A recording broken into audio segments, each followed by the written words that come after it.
let's briefly leave the world of theory and have a look at one concrete sorting algorithm that you probably know, but I'll go through it briefly and from scratch. But yeah, maybe we can check first where we are.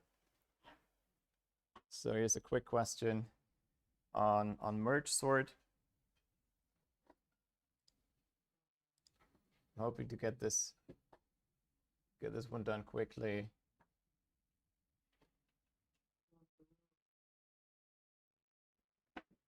Just a bit of reading, I guess.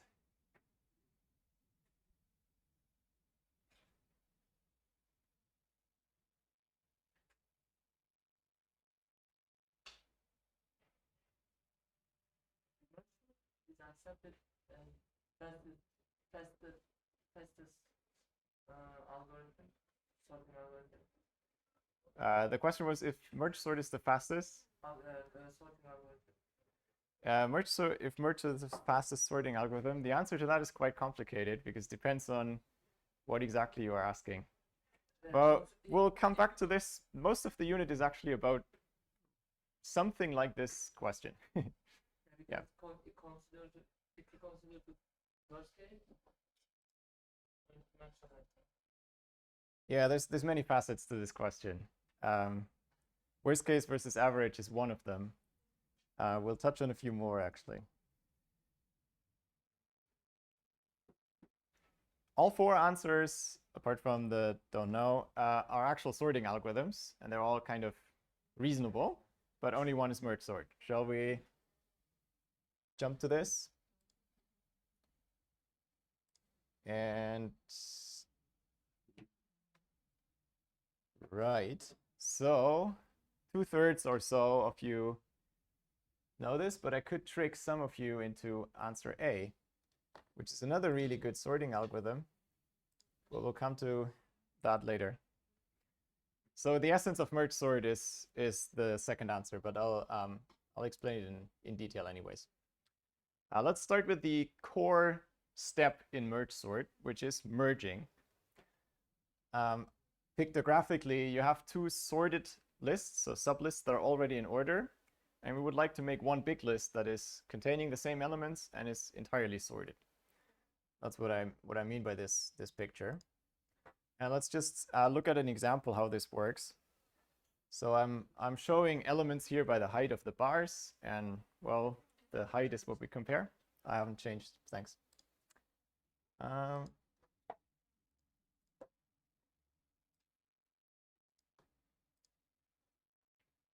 Have to look at the monitor more often. The key step in Mergesort is merging. And here's the picture that I wanted you to see and you couldn't see. So you take two parts that are sorted within, but there's no relation between an element here, say, and the element here. We don't know how they compare yet. And we want to produce one big sorted output like this. And here's a tiny example for that. And again, the elements are shown just by the height. So how do we do this? We start with the smallest two elements and we compare them. And in this case, the one from the first run is smaller, so we put that one into an output buffer. So first thing to note, merging is easy to do if you have extra space to hold elements. It's more tricky to do if you don't have that. It's not impossible though, but we won't use that, and it's not really practical either. So we put the smallest element to the output, and then we continue. We update the first pointer in the runs. This one's still the first in that run, and here we move to the next one. And again, from run 1, this is smaller. So we take this guy and move it to the output. And then you see how this continues, right? You always take the smaller of the two first runs that's remaining in the two input runs and put that to the output.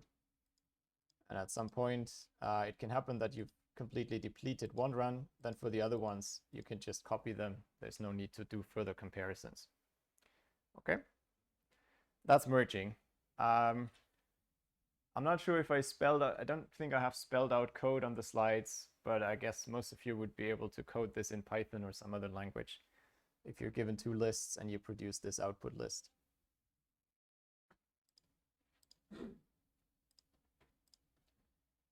All right, let's see what you know about Mergesort. Now that we've seen how merging works, and you've seen, at least in the Slido question, how Mergesort is defined. So just as a recap, we've seen merging. Now Mergesort recursively sorts the left half, then the right half. Then we have two sorted lists, which we can merge to get the final result. Okay, there's many answer options.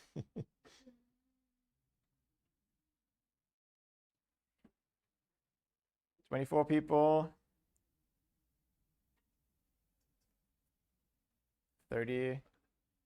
We had something like 51, 53. Everyone can have a vote on this, I think. So, yeah, it says worst case, which is kind of, well, might be important.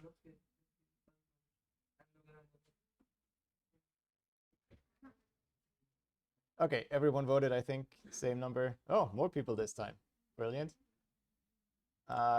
Good, there you go. Somewhere down the line here is n log n. And I switch back first before I move over here. So we'll have a look at why this is the case. So if you haven't seen this and you just guessed something, don't worry. But we discussed n log n in terms of sorting, so maybe it was even possible to guess. Here's concrete code for merge sort using merging as a subroutine. Not sure if it needs much explanation. One thing I want to say is here, when I pass an array, I write this as a and then boundaries. First of all, this notation, it appeared earlier on the rules of the game slide, but I didn't point it out. So the left endpoint is usually inclusive, which I denote with this square bracket. And then the right endpoint is exclusive, so it points to one element behind the last. If you wonder why on earth one would want to do this, it's often a convenient convention. For example, you get the length by just taking the difference. You can call the recursive calls with the same parameter for endpoint of the left run and starting point of the second run. It's the convention followed by most languages too, especially those that work with iterators or pointers. So the way to think about this here, if you pass the array into this function, it is not copied. Instead, we copy a pointer to the list, and actually two pointers, one to the beginning and one to the end. Or you copy a pointer and two indices.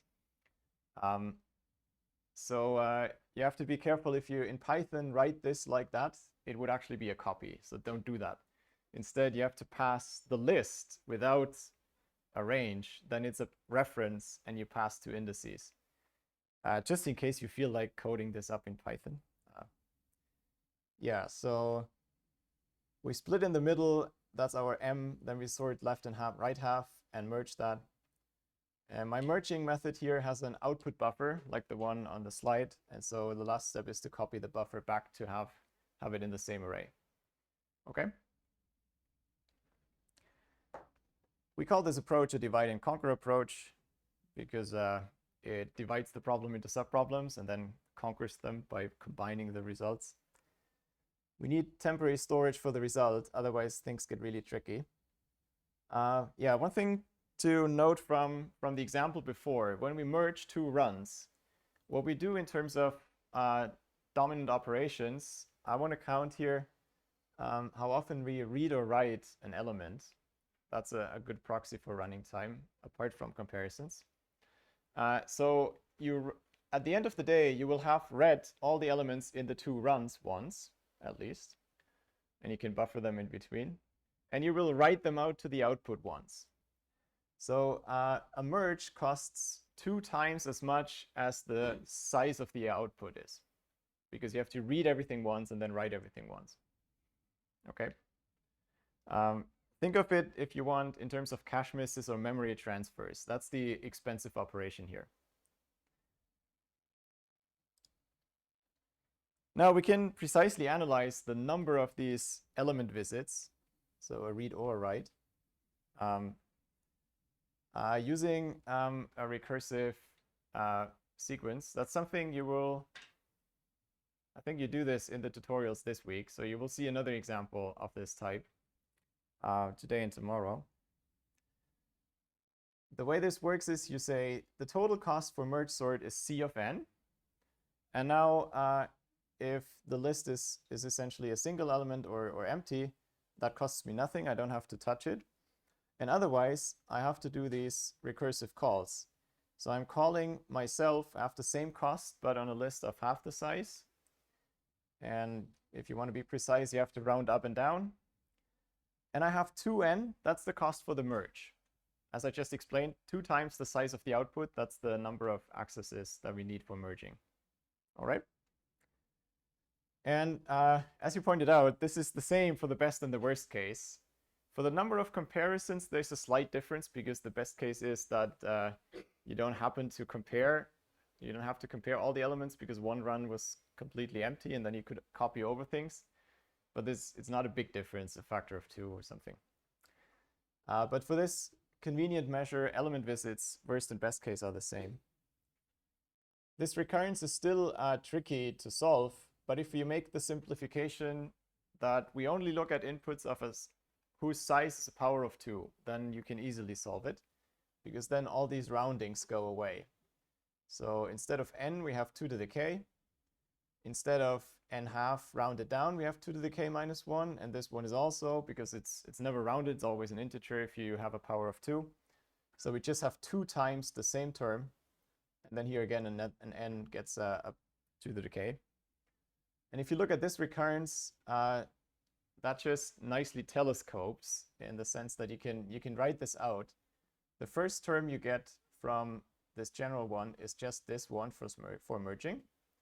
And then we have 2 times inserting what is here. So you have the factor 2 from here times the 2 from here. That's 2 to the 2. And the k is one smaller inside the recursive call. That's why it's times 2 to the k minus 1. It's unfolding the recursion.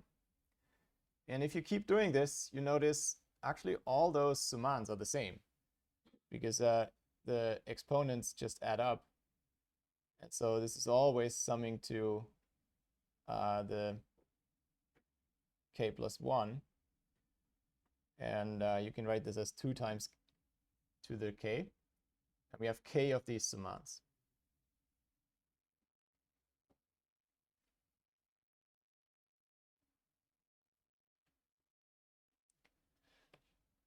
So we have an exact solution for this recurrence when we substitute the size as a power of 2.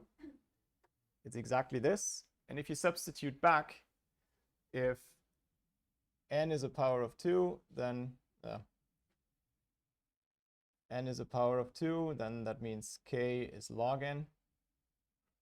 So if you substitute that back in, you get the solution down there. And maybe you can try to keep in mind the 2 times n log n as the precise answer. Of course, that is in theta of n log n, if you want to ignore the constants. But when in sorting, you don't really want to ignore the constants, because it's so fast you feel the constant factors. Okay. Questions on the analysis?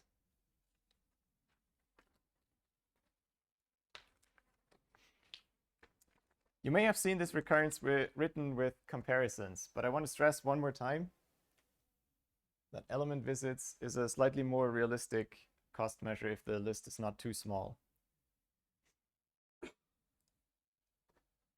So what can we say about Mergesort? We can say a lot of good things. It has the best possible running time of theta n log n. We'll see why this is best possible later, but you can believe it or take my word for it for now. It has the feature that the sorting is stable. So that's often useful. It means if there's elements that compare equal according to your lesser equal function. then they remain in the same order they have been in the original input. Why is that relevant? The typical example is, think of an Excel sheet and you have first name, last name, and you want to sort, and many other columns maybe, you want to sort the Excel sheet according to last name, but among the people with the same last name according to first name alphabetically. So one way to do this with a stable sorting method is first sort it by first names and then by last names. And so all the people with the same last name will compare equal in the second sort, but because they were sorted by first name previously, they are still sorted by first name after that. But that's only true if the method that you use for sorting is stable. If the method is not stable, the second sort might mess around the order that you established in the first run. And then you would have to do some more complicated comparison functions, say that you sort in one go the lists and compare the last name. Unless it's equal, then you compare the first name. And that's, if you sort in Excel, you can specify several columns, but under the hood, it's faster to do it with 2 runs of a stable sorting method often. Another thing, so this is, if you know a bit about computer hardware, computers have caches and they have several hierarchies of caches indeed. So what they really like is sequential access, where you run through an array one step at a time. And what they don't like is jumping around wildly. And by don't like, I mean it costs time.